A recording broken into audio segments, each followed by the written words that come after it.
Cinema opened in 1910 and it was the first purpose-built cinema of its kind. There were cinemas before, but they had literally been converted theatres. So that makes us the oldest purpose-built cinema in the UK. In the 70s and 80s, there were 1 million cinemas closed down in Brighton.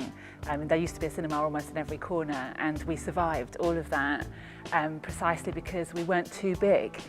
Well, in the 70s, there were like so many cinemas in Brighton.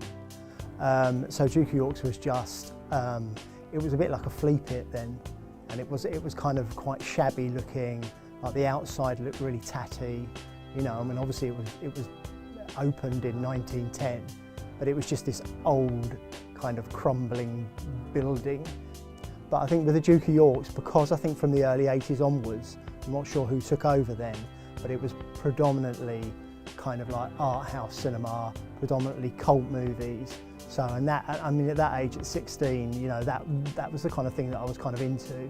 Being someone who's only been to the Duke of York cinema once, you immediately notice when you're going in that it's a very different cinema from all the big chain cinemas. It's different in the way that they connect with you on much more of a personal level.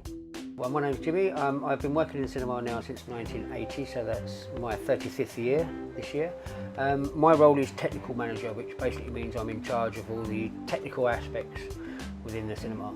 We still show 35mm film here, which is a proper projectionist role. You know, you have to make up, check film all by hand, you know, and splice it together and make sure that it runs through the projector okay. And it's a lot more manual and physical than the technical side, than the digital side, which is more mental really. But the Duke of York's it's unique. I mean, other than it being, I don't know whether it's probably the oldest cinema in this country. So it's the building itself is unique, which is obviously adds to the appeal. I think we were told when Cineworld's taken over that there wouldn't be any changes, but unfortunately there is. And it was quite a surprise when it happened, but I can see that in some respects there's good and bad to it, because a lot of people are disappointed that we're now part of such a big chain. But on the other side of that, it means financially we are really buoyed in a world that is very uncertain.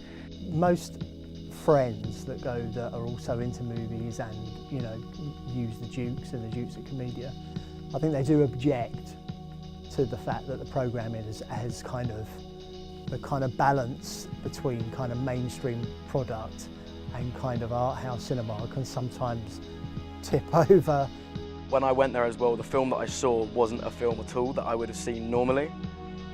And the fact that I did go to the Duke of York to see it and really enjoyed it shows that there are independent, lesser known films that are very much worth watching, and it's only places like the Duke of York that show them.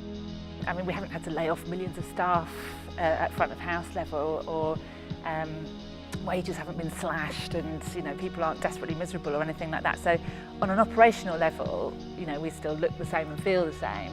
Fans of the cinema that come, because we do show or have been showing a lot of foreign language films, you know, art films and stuff that wouldn't get screened anywhere else, or you know, outside of London probably, you know.